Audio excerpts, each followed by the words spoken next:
دن حضور نے وضو کیا تو اصحاب رسول آگے بڑھے، حضور کے مبارک وضو کو اپنے ہاتھوں پہ لے کے اپنے چہروں کے اوپر ملنے لگے، اور جنہیں وہ پانی نہیں ملتا تھا وہ ان گیلے ہاتھوں سے ہاتھ رگڑ کے ان کو اپنے چہروں پہ ملتے۔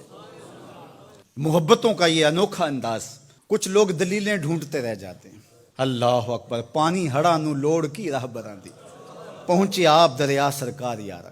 تو وہ حضور کے مبارک وضو کا پانی اپنے ابدان پہ مل رہے ہیں۔ فقال لهم النبی صلی اللہ علیہ وآلہ وسلم، تو آقا کریم علیہ الصلوۃ والسلام نے فرمایا، ما یحملکم علی ھذا، تمہیں اس بات پر کس چیز نے ابھارا کہ تم یہ کام کر رہے ہو؟ میں نے تو حکم نہیں دیا، سارے امور کا حکم نہیں دیا جاتا۔ محبت کا اپنا مزاج ہے، محبت کچھ خود سمجھتی ہے، محبت کے اپنے رنگ ہیں، کچھ چیزیں محبت کشید کرتی ہے۔ تو کہا کہ میں نے تو یہ حکم نہیں دیا، ما یحملکم علی ھذا، تمہیں اس بات پر کس چیز نے ابھارا؟ قالوا حب اللہ و رسولہ، اللہ اور اس کے رسول کی محبت نے۔ یہ تقاضۂ محبت ہے کہ محبوب کے بدن سے گرا ہوا پانی بھی زمین پہ نہ بہنے پائے۔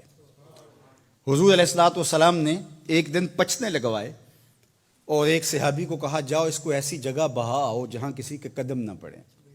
وہ گئے اور ایک پتھر کی اوٹ میں بیٹھ کر نوش جان کر لیا، اور جب وہ واپس آئے تو حضور نے دیکھا تو کہا، لعلک شربت، شاید تو پی آیا ہے۔ اس نے کہا، جی حضور، میں نے کہا کہ اس سے بہتر اور کیا جگہ ہو سکتی۔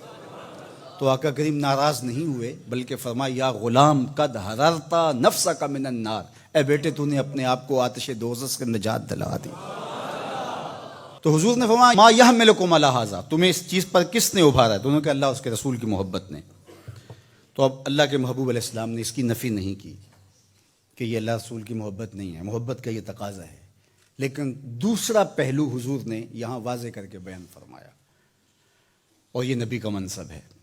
آقا کریم نے ارشاد فرمایا، من سرہ ان یحب اللہ ورسولہ او یحبہ اللہ ورسولہ، جو اس بات کو پسند کرتا ہے کہ وہ اللہ اور اس کے رسول سے محبت کرے اور اللہ اور اس کے رسول بھی اس سے محبت کریں، فلیصدق حدیثہ اذا حدث، اس کو 3 کام کرنے چاہیے۔ ایک، جب بھی بولے سچ بولے، وَلْيُؤَدِّ أَمَانَتَهُ إِذَا تُؤْمِنَ، اور جب اس پر لوگ اعتبار کر کے اس کے پاس اپنی امانت رکھیں تو وہ اس میں خیانت نہ کرے۔ اور تیسری بات ارشاد فرمائی، وَلْيُحْسِنْ جِوَارَ مَنْ جَاوَرَهُ، جو اس کا ہمسایہ ہو اس کے حقوق کا خیال رکھے۔ ایک طرف تمہارا یہ عمل کہ تم میرے وضو کے پانی کو بھی زمین پر گرنے نہیں دیتے، یہ تمہاری محبت کا چھلکتا ہوا ایک انداز ہے، لیکن کہیں یہی نہ رک جانا اور محبت کے اسی انداز کو ہی اپنا کر کے باقی سب چیزوں سے بے نیاز نہ ہو جانا۔ تقاضۂ محبت یہ ہے کہ تم میرے بتائے ہوئے طریقے کے مطابق بھی چلو، اور یہ کام اگر تم 3 کر لو تو پھر تم سے اللہ بھی محبت کرے گا، اس کا رسول بھی محبت کرے گا، اور تمہاری محبت جو اللہ اس کے رسول کے ساتھ ہے وہ بھی معتبر ٹھہرے گی، کہ تم صرف کچھ انداز بجا لانے سے اپنی محبت کا انداز اختیار نہیں کرتے ہو، بلکہ حضور کے لائے ہوئے دین کو بھی تم اپنی روح تک اتار کر کے اپنی محبت کے حقیقی رنگ کو پیش کر رہے ہو۔ تو اب یہ 2 چیزیں ہمارے سامنے آئیں۔ کچھ لوگ تو اس طرح حضور علیہ السلام کی بات کرتے ہیں کہ سویر سے لے کر شام تک وہ حضور کی محبت، حضور کا پیار، حضور کا نام، حضور کے ساتھ عقیدت کا اظہار مثالی ہوتا ہے۔ ہم نے دیکھا ہے کہ حضور کا ذکر آ جائے تو ان کی آنکھوں سے آنسو ٹپکنے لگ جاتے ہیں، اور ان کا وجود حضور علیہ الصلوۃ والسلام کی محبت سے، حضور علیہ الصلوۃ والسلام کے پیار سے، حضور کی الفت کے نور سے بھرا ہوا دکھائی دیتا ہے۔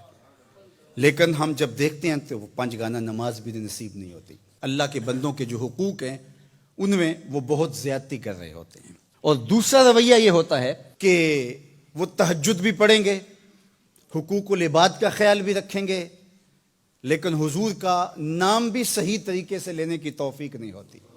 تو 2 پہلو ہیں، ایک طرف ادب مفقود، دوسری طرف عمل مفقود۔